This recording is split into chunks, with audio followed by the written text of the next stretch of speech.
It's my great honour to welcome you all. It is a very prestigious award. It means the world to me.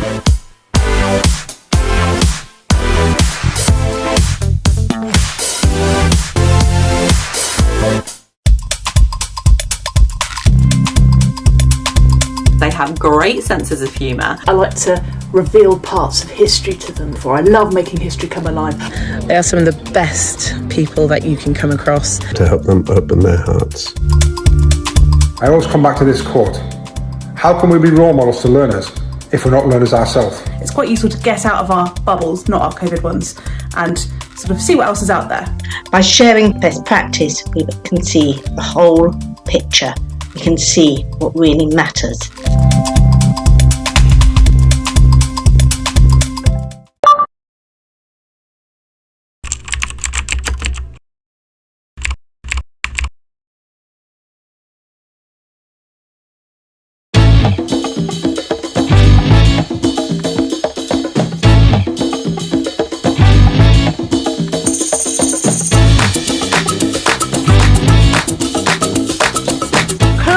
One of the biggest brains around. It's easy to forget how much has to happen behind the front line.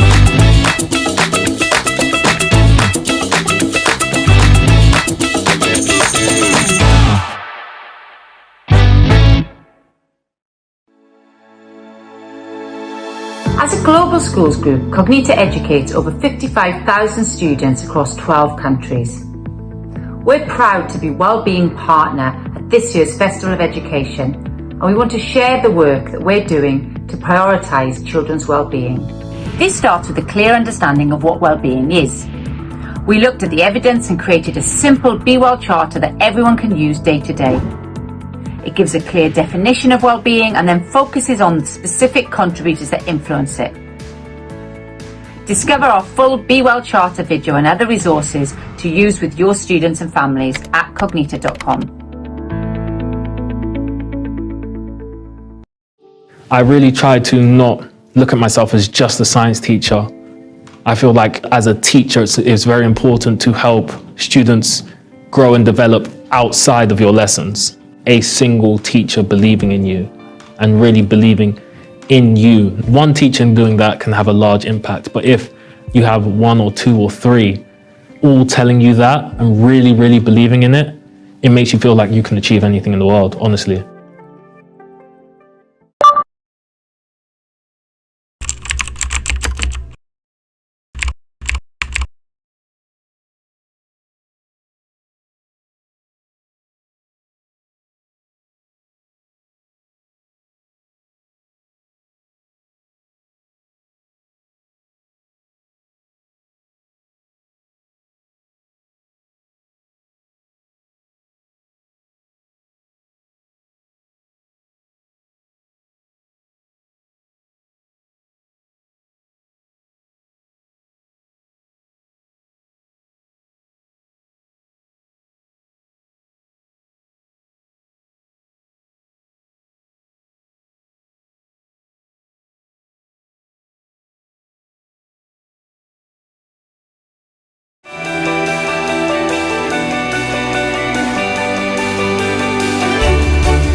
Welcome to this Festival of Education keynote session, part of the annual Festival of Education, taking place online from the 16th to the 30th of June. This year's festival is free for all teachers and educationalists across education in the UK and beyond. This has only been possible thanks to the support of our incredible partners. A huge thank you to our headline partner, Pearson, our festival partners, BBC Bitesize, Cognita and Teach First, our literary festival partner, Bloomsbury Publishing, and our organising partner, Wellington College, the home of the Festival of Education. We'd also like to thank our incredible speakers. Over 200 leading educationalists and thought leaders will be providing sessions at this year's festival. On behalf of the audience and organisers, thank you. It's time to sit back and get set for our upcoming keynote session. If you wish to ask a question during this session, please head over to our Slido page to submit questions and vote for your favourites. Enjoy this Festival of Education keynote session.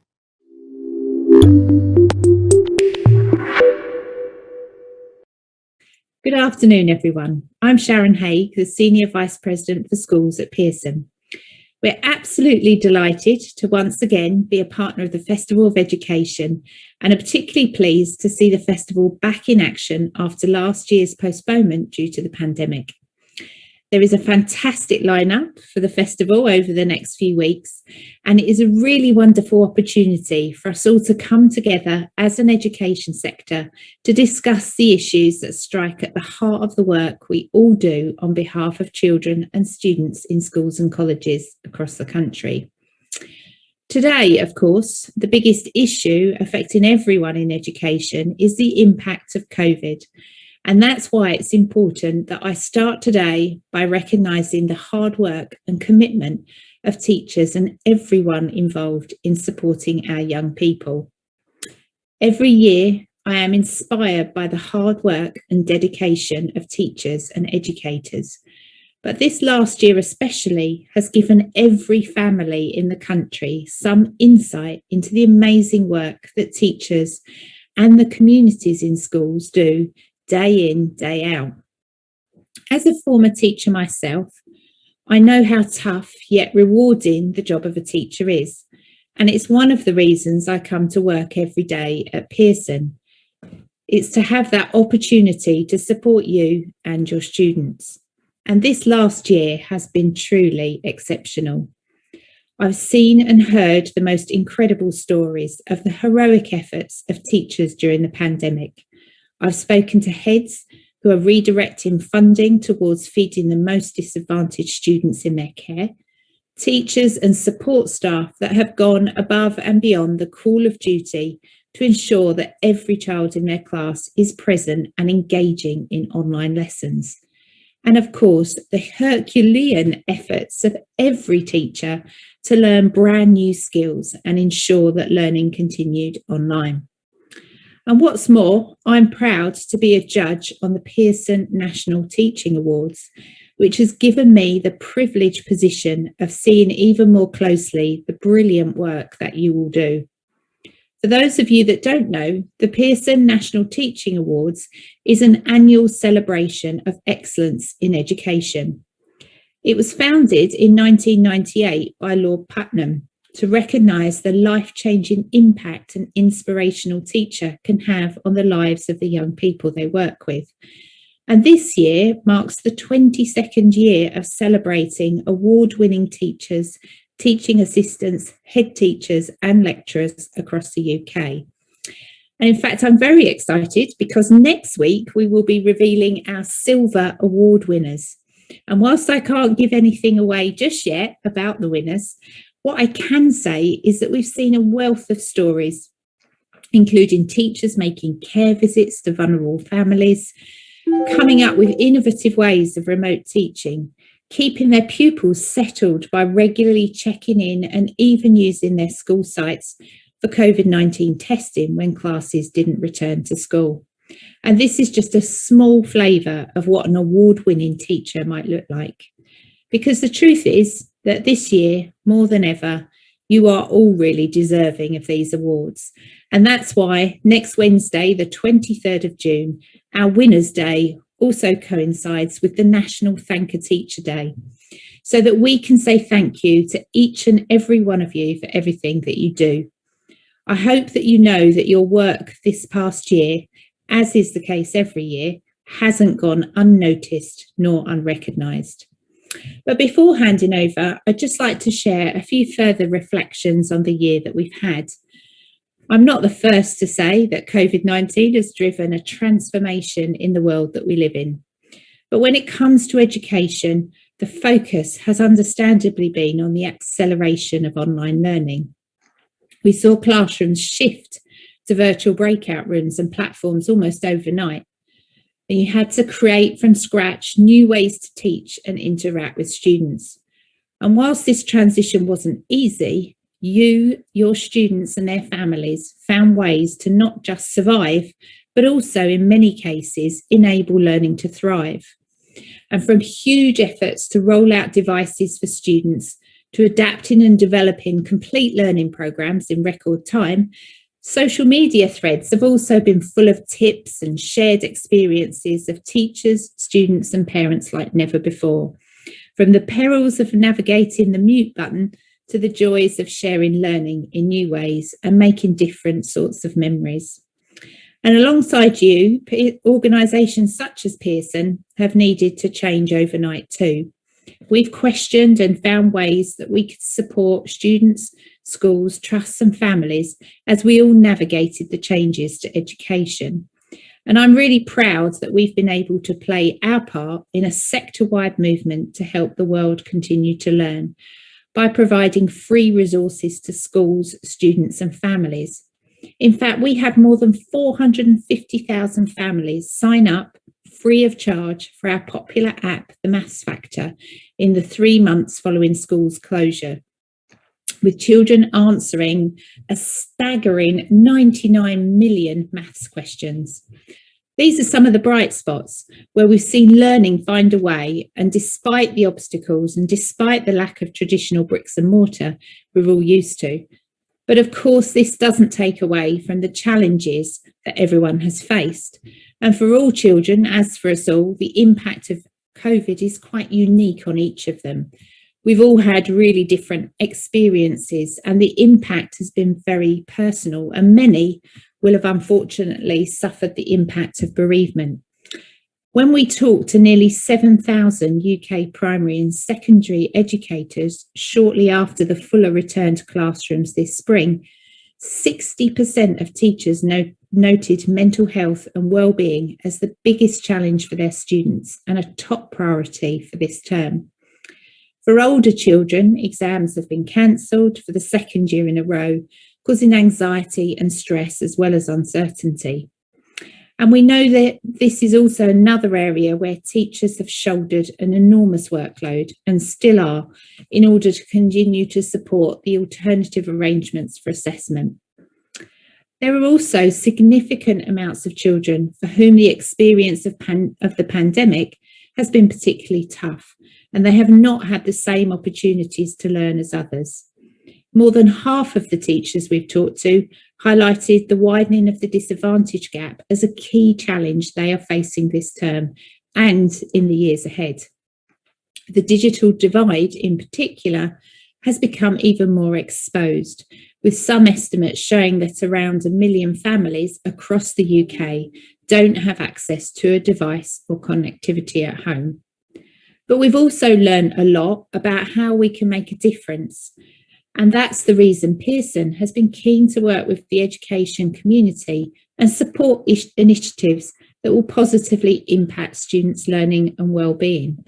So these have included participating in the government's national tuition programme to help schools respond to the effects of the pandemic and direct tutoring to children who most need it. Donating to the Computer for Kids campaign to help minimise the digital divide. And continuing to build our bank of free resources to support mental health and well-being in schools, as well as seek new collaborations with partners such as Mabel Therapy, Europe's biggest provider of online speech and language therapy and counselling. So it's clear that a whole community approach is needed to support our young people. And I'm particularly optimistic that the rise of digital learning has the potential to become one of education's great levellers. And it will continue to be the people who deliver it and support it, the teachers and the wider learning communities who hold the keys for driving that positive change. I know many of these themes will be explored over the next few weeks as part of the festival, and the debate will continue beyond that. For our part, we'll work with you to ensure we provide schools with tools and guidance to boost student skills confidence and well-being in readiness for next year and life beyond the pandemic. So to end, I want to wish you an enjoyable and thought-provoking Festival of Education. It's wonderful to know that so many of you are here, albeit on a virtual basis this year, and I hope that it's a welcome opportunity to pause, reflect, learn and refresh as we come to the end of this most unusual academic year. I hope that you'll enjoy the festival and hearing more from Pearson at keynotes throughout the event, as well as our sessions at the upcoming Friday fests. I also want to once again recognise and thank you for all your hard work and everything that you do for our young people. And I look forward to Thank a Teacher Day next Wednesday and our Pearson National Teaching Awards, where we can show you all how much we appreciate the work that you do. I'd now like to hand over to the editor of Schools Week, John Dickens, to introduce the Secretary of State. Thank you. Good afternoon, Festival. As Sharon just mentioned, I'm John. I'm the editor of Schools Week, which is the media partner for the Festival of Education. We will now hear from Gavin Williamson, the Secretary of State for Education. Mr. Williamson was appointed to the role in July 2019. He has previously been Secretary of State for Defence and Chief Whip. We are grateful the Education Secretary will be providing the opening keynote of this year's festival. Following his speech, he will join me for a Q&A, so don't forget to head over to Slido to submit your questions. Please welcome the Education Secretary, Gavin Williamson. Good afternoon, and it's a great pleasure to be opening this wonderful festival. I'm especially delighted considering how many festivals have been cancelled this year. So I'd like to congratulate the organisers for going ahead and assembling such a wide range of inspiring speakers. I shall be following as many of the debates as I can over the next 2 weeks. There has never been a more crucial time for us to focus on education and how we build back better after the past 18 months. For many of us, the focus has understandably had to be on the COVID challenges. But I'd like to assure you that we have never taken our eyes off the bigger picture. We are just as determined as ever to make sure that every child gets the world-class start in life that we expect and that they deserve. Last month, I set out an ambitious vision for our country's schools. Today, I want to expand a little more on that and explain how our approach is informed at every stage by the evidence of what works to raise standards and the things that we know will improve outcomes for pupils. Because I want to be clear. Improving outcomes for pupils is our number one priority, and as we build back better from COVID, it is more critical than it has ever been before. Alistair Campbell would probably have called the school that I went to a bog standard comprehensive. Now, personally, I think it was a pretty good school, but if we're honest, it's true that most state schools at the time didn't provide the teaching or opportunities that were available to the most privileged in society. Thanks to the school reforms that we put in place since 2010, we have started to really change that. Our leading academy trusts and free schools now deliver an unrivaled education, whether that is in the curriculum, the quality of teaching, or instilling character and aspiration. Whether it is getting bright children to Oxford and Cambridge, where our best state schools have now outstripped Eton, or opening up routes to apprenticeships with blue chip firms, or securing unprecedented numbers of children on free school meals, a good set of GCSEs. Our best state schools are now second to none. Michael Gove once said that our aim is to make state schools so good that putting children into private schools would be considered an eccentric choice. I agree with him. And for me, that means continuing to give parents more choice. From Harris Academies in London to Outward Grange in the north, from the Shireland Academies Trust in the West Midlands to the Inspiration Trust in East Anglia. We are transforming education. You are transforming education. But we must go further and faster if we are to complete this revolution, end the postcode lottery and truly level up the whole nation. I've said before that I want to see every school as part of a family of schools in a strong multi-academy trust. This is because I truly believe multi-academy trusts are the best way to advance education for the greatest good, and because they can deliver clear benefits for teaching and pupil outcomes. So what makes the best multi-academy trusts stand out? Well, they tend to share a broad and balanced knowledge-rich curriculum. They have a relentless focus on good behaviour and discipline. They develop and invest in their teachers to make sure that they get the very best. And they have a strong, robust approach to financial management and clear governance. Good financial management is something that no good school can overlook. Nothing will undermine great teaching quicker than mismanagement. This year, we are publishing a new edition of the Academy's financial handbook.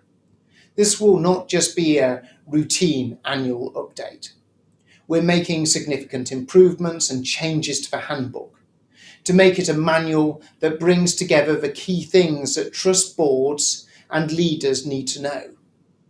This will help to ensure that they will be spending the money given to them by the taxpayer in the best way possible.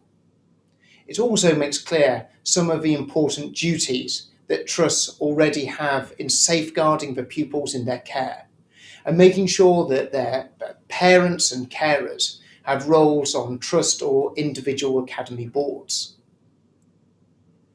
To properly reflect this important purpose, the handbook will be renamed the Academy Trust Handbook, and we're aiming to publish this shortly. We all know that you don't get a great school without great teachers. A good teacher can make an enormous difference to our children and can have an even greater impact on pupils from the most disadvantaged backgrounds. As Education Secretary, I could not be more grateful or more proud of the way teachers have responded to the extraordinary demands of the pandemic, particularly for those children who don't have all the advantages of their peers. Every child deserves to have brilliant teachers, and I know that many of them do, but it's not always a given, and I know that every teacher is capable of the best.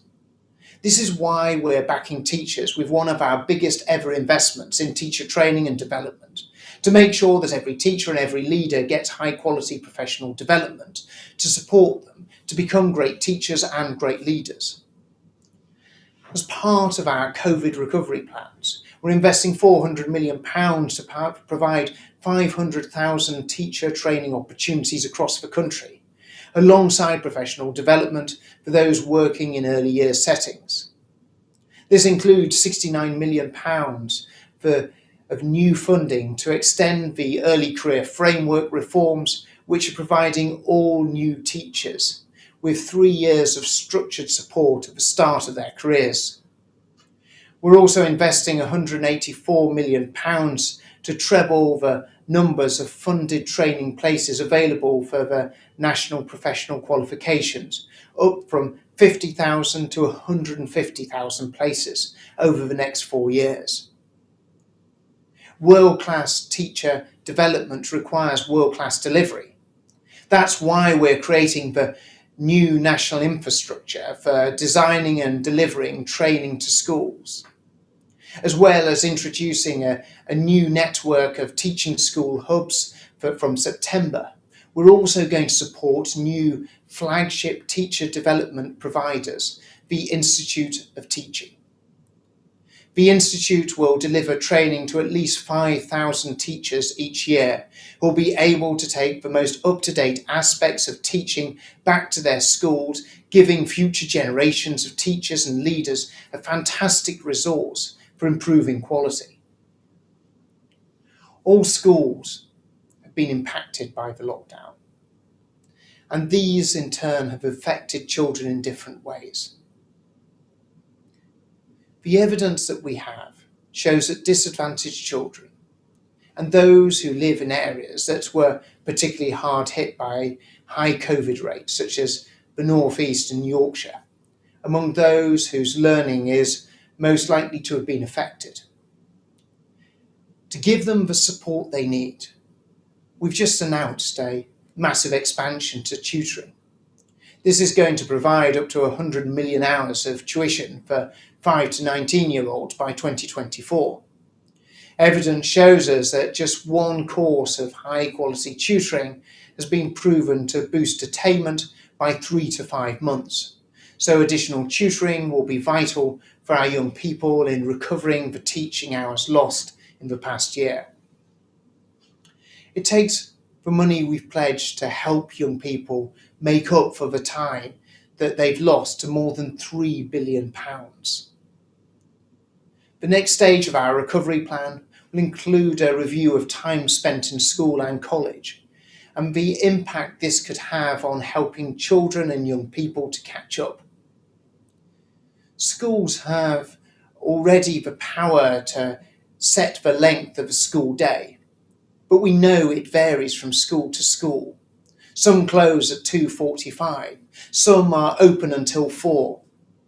I think it's important to ask if this matters, if it's fair, and if it affects the outcomes for our children.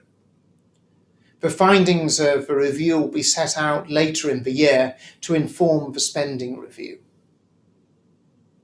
I've spoken before about how important behaviour and discipline is in the classroom, and this continues to be a priority for me. Every school should be a safe and wholesome environment where children don't just learn, they can play and have fun too. But there have to be boundaries. For a start, we need mobile phones to be out of a school day because they can have such a damaging impact on children's mental health and their well-being. We'll be consulting on banning mobile phones from the school day, alongside other revisions to the behaviour and discipline and exclusions guidance later on this year.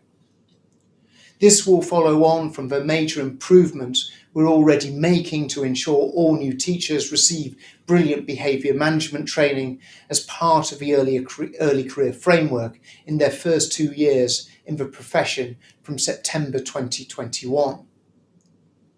And this all sits alongside our £10 million investment in our Behaviour Hub programme. We are looking at how we can improve outcomes in alternative provision as part of the ongoing special educational needs review, because we know that the vast majority of pupils in alternative provision also have special educational needs. I know many of you will have been working so hard to ensure students get the grades that they deserve this year. But like all of you, I'm aware of some speculation suggesting that grades this year will not be an accurate reflection of students' abilities. I want you to know that I completely reject these views. I back teachers. They know their students' capabilities and the quality of work they're able to produce. With thorough guidance and a robust quality assurance process, I know teachers have been doing their utmost to ensure that every student gets the grade that they deserve. Many of you will be keen to know about next year's exams. I can confirm that it is our intention as exams and other formal assessments go ahead next year for GCSEs, A-levels and vocational and technical qualifications. We're working with Ofqual and others to consider what we need to do to make sure grades are fair, even if there is further disruption ahead. Just as for older pupils, we continue to plan for a full programme of primary assessments in the 2021-22 academic year, including the introduction of a statutory reception baseline assessment and the multiplication tables checks, and will confirm full details in due course. Like last year, we'll be running phonics screening checks in the autumn, so there's any pupils who need support with phonics spotted early. I'd like to finish by saying that all good festivals are at heart a celebration, and I'm sure this one is going to be no different. COVID has set the most unprecedented challenges, but I do feel that despite all that it has thrown at us, our teaching communities have come through with great heart, spirit and determination. This is because I know in this country we have the finest teachers in the world. Since 2010, we have been driving a revolution to make world-class education a reality for every child wherever they live. I know there is still ground to make up. I know that we will not accomplish all that we want right away. But I am confident that we now have the measures in place to make the progress that we need to make. Thank you. Thank you very much, Education Secretary. The Minister will be back in a few minutes for our Q&A session. So I'll just take this time to round up a couple of the key headlines from what we've just heard. I think there was quite a revealing snippet in there from the Minister citing speculation, suggesting that grades this year will not be an accurate reflection of students' abilities. He said, "I want you to know that I completely reject these views," adding that he backs teachers. I think we'll see a lot more of this as we get closer to results day, and as more of the issues inevitably arise. And it sort of sounds like to me that the government is essentially using teachers as a wall or a shield to deflect criticism from any issues that may arise. We also had confirmation on the intention that exams and other formal assessments will go ahead next year, which is obviously quite important. It actually looks like the Secretary of State is ready to rejoin. Can I just check that? He is excellent. Okay. Right. Oh, sorry, I was muted there. Welcome back, Secretary of State for Education. Q&A. So my first questions, I want to kick off by just looking back a little bit and reflecting on the pandemic period. It's obviously been a difficult time for the sector, and I'm sure for yourself also. What was your worst moment or your lowest point during the pandemic? You know, when did you really feel that this is bad? Well, fundamentally, no education secretary ever wants to be in a position to ever close schools. And the reality and the advice that you were given from, the best scientists in this country, and actually the best scientists in the world, and the best clinicians, that we're in a situation back in March of last year where we're going to have to close schools is just so devastating. It's just never the thing you want to do. It's never the thing that you could envisage to do. And then when we were in a situation where we found ourselves in a place where the advice changed, that we were suddenly in a situation where we would then have to close down schools for the second time, for me, that was truly heartbreaking, because I think we all know, anyone who's, all of those who are part of this festival who are involved in education, know that actually children, especially those children who are most vulnerable, the children who maybe have the least support in society, are the ones that benefit and are most protected by the school environment. And having to take those steps is just absolutely heartbreaking, and just something that I would never wish for anyone have to be faced with that same situation. And I think, when you saw children returning back to the classroom, you saw on the faces of so many teachers and teaching assistants and the whole support staff, the whole school community, that real sense of relief, being able to welcome those children back into the bosom of, the family of that school. And I think I think that's what, that was incredibly uplifting, but it was incredibly devastating knowing that we had to take that incredibly difficult decision to ask children not to be in school, or for all children not to be in school. With hindsight, if you could go back to the start of the pandemic and do one thing differently, what would it be? Without a shadow of a doubt, it was in terms of the assessments and the sort of grading of last year. Obviously, we're all in a situation. No one's dealt with a global pandemic certainly in the last 100 years. There's no playbook that you can turn to or advice that you can look at as to how this has been done in the past. And when we were moving along the route of teacher assessments with moderating elements, and it was the approach that everyone sort of felt was the right approach, whether that was the government, whether that was the unions, whether it was the different nations of the United Kingdom, or whether that was the teaching profession, I think largely itself, that felt it was sort of a right approach. But, I think, on reflection, and what we saw an algorithm that didn't produce the sort of results of the fairness that we expected it to produce. But that was certainly my deepest regret. So if you could go back, the thing that you would do is you wouldn't have tried to replicate grades. You would have gone with teacher assessment from earlier. Well, we did go with teacher assessment, but obviously the moderation element that we sort of as I say, all the advice was in order to have sort of that moderation element. At the time we took that approach, I don't think on reflection that was the right approach. Do you have any regrets about going on holiday the week before GCSE results day? I didn't actually go on holiday, but in fact I cancelled my holiday. But I did actually take the opportunity, because I hadn't actually seen my parents for months and months and months, and it wasn't the week before the result, but I did take the opportunity to see my mum and dad, because I hadn't actually seen them for an awful long time. But I think most people actually would actually wanted to have the opportunity to see their family. But I'm sure you want to correct that misrepresentation you had there.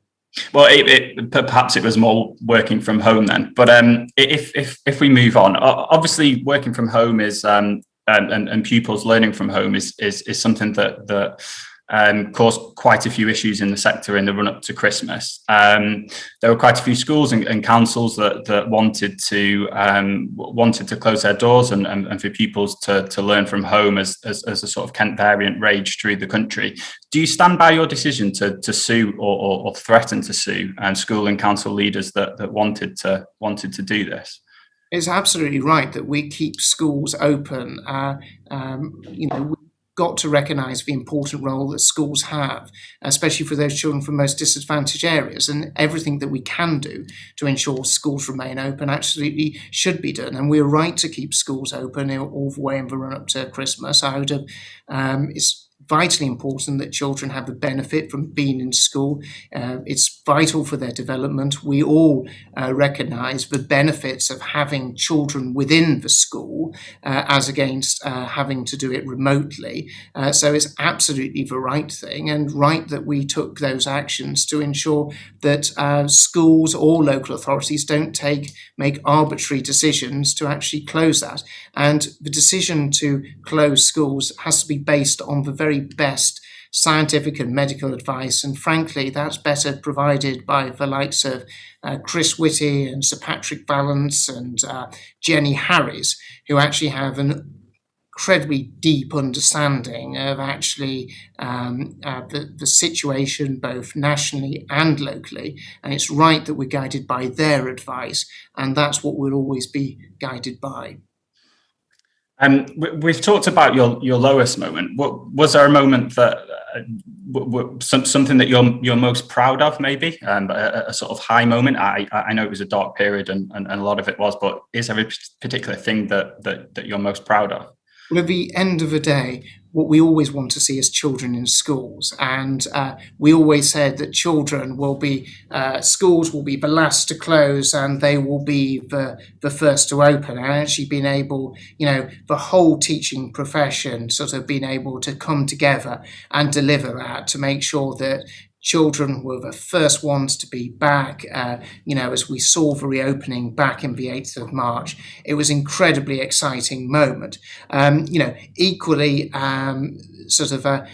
despite the fact that we've had so much going on, we're still able to drive forward some of the largest and most significant changes in terms of post-16 education that we've seen since the Second World War, and actually driving those changes forward, making sure that we're able to make those improvements are going to have an enormous impact in terms of the outcomes of, many millions of children over many generations. FE has obviously been quite a big focus, but if we could perhaps talk about your long-term vision for schools. If I wanted to know what your long-term plan was to improve the school system, what document or which speech should I read? Well, as I set out to the Confederation of School Trusts, we set very clearly out the types of system reforms that we are aiming to develop for and continue to pursue for our schools. We will be moving over time to a fully academised model with all schools being within a family of schools. So that's one of those key planks, finishing those reforms that were started back in 2010. But then where we do recognise is sort of one of the key drivers for improvement is actually driving up teacher quality, how we can support schools, but most importantly support teachers to be able to continue their professional training and development all the way through their whole career, whether it is as a newly qualified teacher or whether that is as a leader, a head teacher in their school, or maybe a leader in a multi-academy trust. So it's incredibly vital that we sort of drive that all the way through. But then how we actually have that sort of knowledge-rich curriculum. And later on this year, and sort of not preempting that, we'll be setting out a broader vision for what our whole school system looks like. Will that be some sort of white paper? Well, you'll just have to wait a little bit longer. Okay. Moving on to the education recovery, whose fault is it that the £15 billion that was deemed necessary by Sir Kevin Collins wasn't secured? So what you're seeing is an investment, over the last 12 months, you saw an announcement of a £1 billion investment in terms of education recovery. Then you saw a further few months ago, a £700 million on top of that. Then on top of that, you saw a further £1.4 billion, £3.1 billion invested and already starting to be delivered into schools in actually the areas that are most likely to deliver the best outcomes for children and the most positive outcomes for children. I think that's the right thing to do. But as the Prime Minister stated and I've stated, this is very much part of a process as we head towards spending review. But as you'll know, as you've covered government for quite a long time and you're aware of that and you wouldn't want to misrepresent actually the reality and facts of things, actually securing money being spent outside of spending, those key spending moments of either a spending review announcement or a budget are quite unprecedented. But we're doing the work as we work towards the spending review in terms of what we need to be doing in terms of a longer school day, but other interventions as are so important. We're going to be doing that work as we go to the spending review. And let's not forget, and I'm sure you want to talk about it regularly, actually we've secured more money for schools over the last 2 years than has ever been done in the history of state education.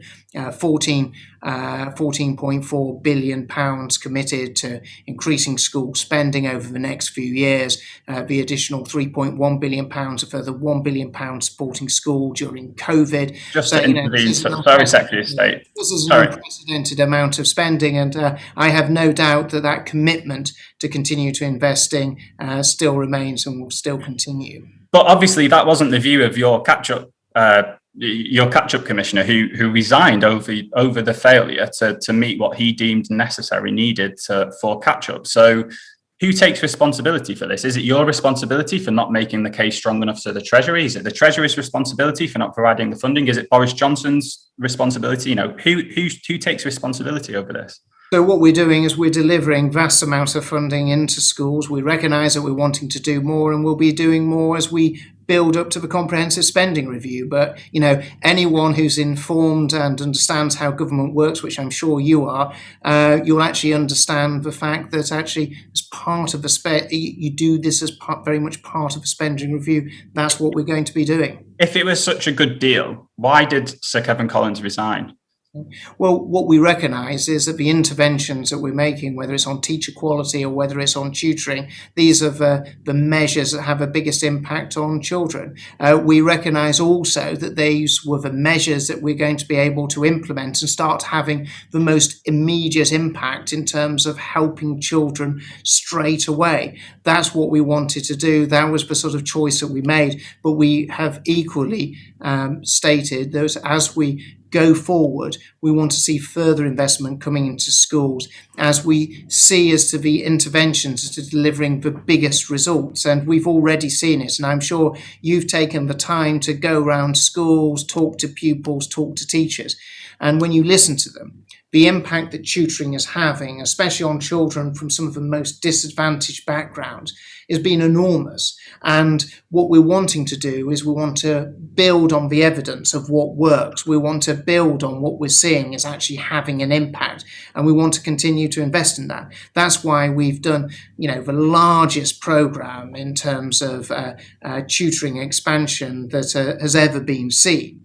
Because let's not forget it, not only is the academic evidence that this works there in abundance, but we've seen the most affluent in our society recognising its work because they've been paying for tutoring for our children. And I don't want the interventions that have some of the best outcomes just being purely the preserve of the most affluent. I want it to be available from children of all backgrounds, regardless of the income of their parents. I want them to be benefiting from that. And I know that this is something that we're going to be able to deliver. We're already delivering for many hundreds of thousands, but I want to deliver it to many millions. And we want to see that happening from September. And that's what we're doing. And that's why we took that choice to be able to roll out this fantastic programme and an incredibly exciting programme as well. Okay, I'll move on because I don't think we're getting anywhere with that.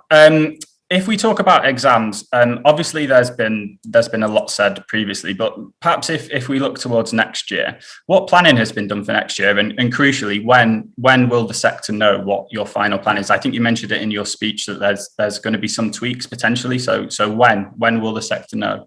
Well, for me, it's incredibly important to remember, for all of us to remember, that actually children who are going to be facing examinations in 2022 have equally been impacted by COVID, and we're working very closely across the sector in terms of a set of plans and mitigations that we'll be bringing forward. But, to give you a sense of the direction that we're going, we laid out very clearly at the end of last year as to what an exam season would look like. We gave people a clear indication of some of the key mitigations that would be put in place in order to be able to help children. And we'd be expecting to do a very similar approach for next year as well. Okay. And a when for when the sector will know of the very shortly. Very shortly. But as you understand, it's actually on all these things. It's right that Parliament is always informed first. Are we talking this month, next month, or are we talking? You keep tempting me, but it is actually Parliament in which you're meant to report to, not to yourselves. Okay. let's move on to league tables. So you talked about assessments being reintroduced next year, but there wasn't anything on league tables. Do league tables still have a place in the post-COVID world of education, and when can we expect a decision? Yeah. League tables do have an important role in terms of actually accountability. We do have to actually recognise that the sector, all schools have been through an incredibly difficult and challenging time.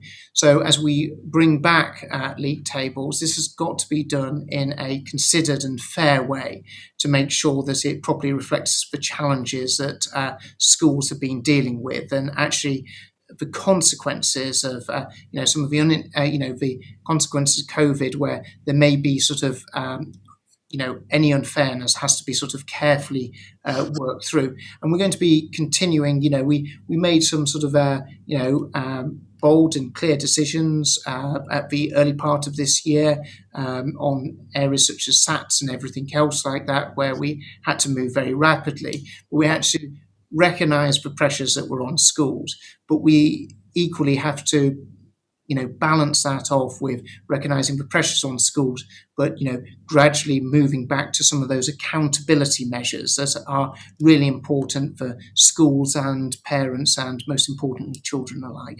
So will league tables be reintroduced next year in the format that we're sort of used to? You are tempting me, but these are the things that you sort of usually update Parliament with as against yourself first. Okay.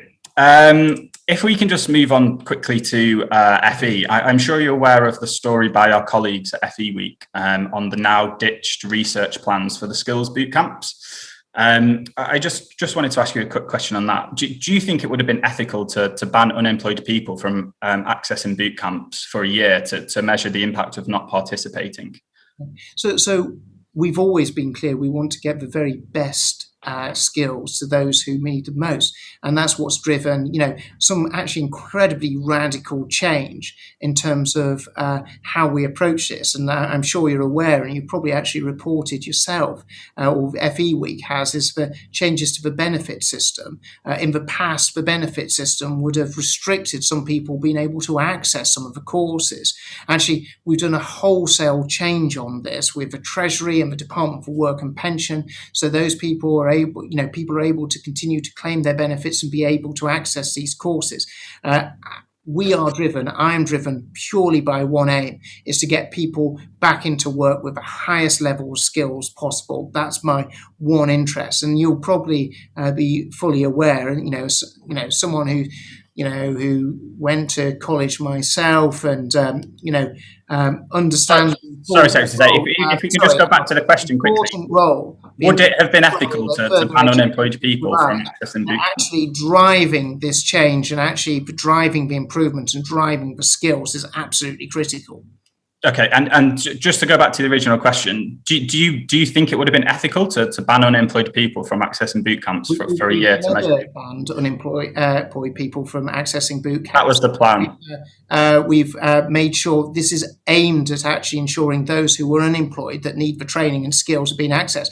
The whole reason that we got the bootcamps, the whole reason that we got this whole program of training and skills is there to ensure that young people are in a position to be, and people of all ages are in a position to be able to get work and move back into employment as swiftly as possible. We're there to able to ensure that people, if they're not in jobs, they're able to get the kind of skills that are needed will get them back into jobs. That's why we're introducing the lifetime skill. We've introduced the lifetime skills guarantee, making sure that people who maybe don't have a level 3 qualification are able to get that qualification that's able to unlock the opportunity of higher earnings and employment.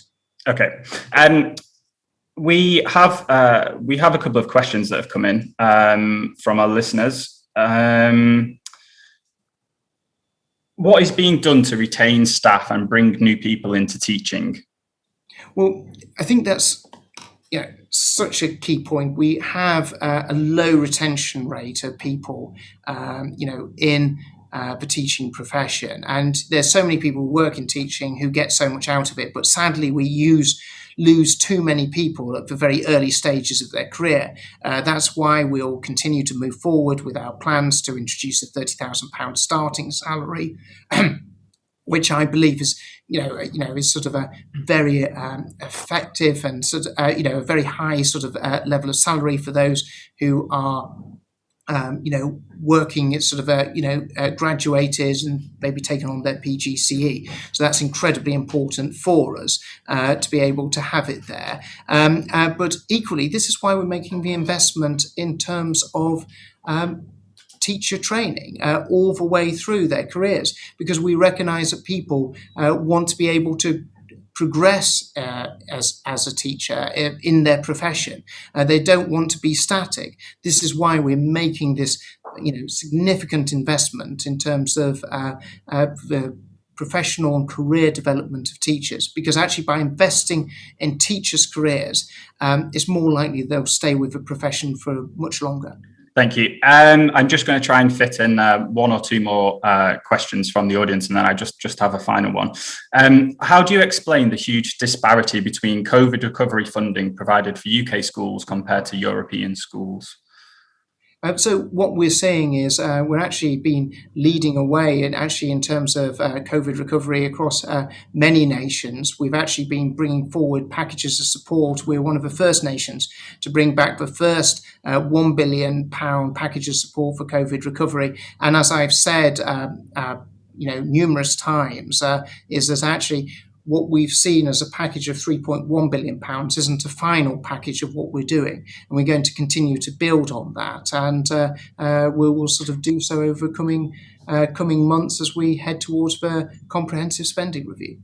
Thank you. And I think I'll just jump on to my final question. So I just have two really quick ones. The first one is, how do you think you'll be remembered as Education Secretary?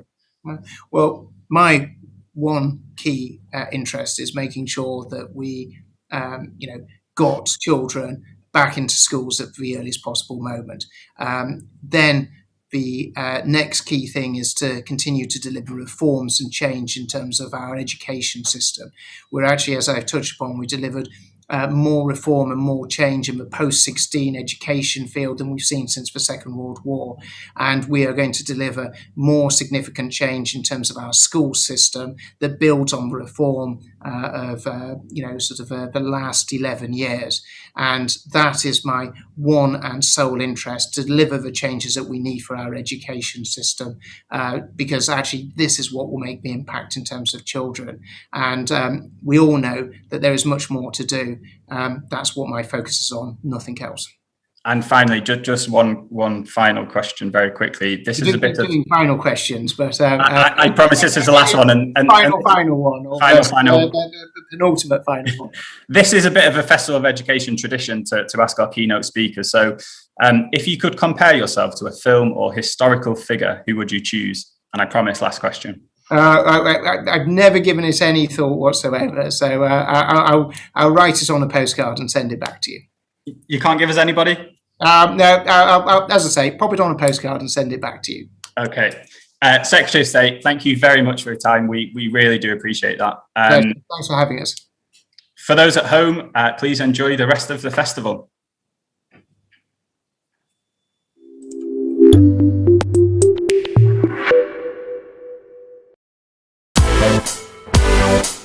It's my great honour to welcome you all. It is a very prestigious award. It means the world to me.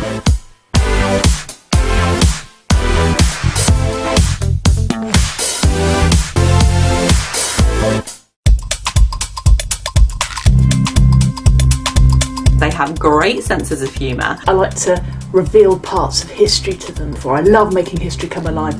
They are some of the best people that you can come across. To help them open their hearts. I always come back to this quote. How can we be role models to learners if we're not learners ourselves? It's quite useful to get out of our bubbles, not our COVID ones, and sort of see what else is out there. By sharing best practice, we can see the whole picture. We can see what really matters.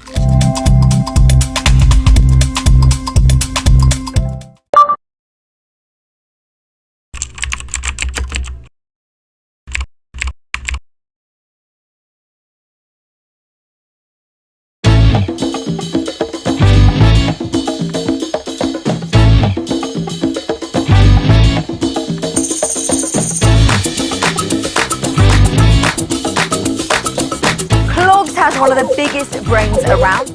It's easy to forget how much has to happen behind the front line.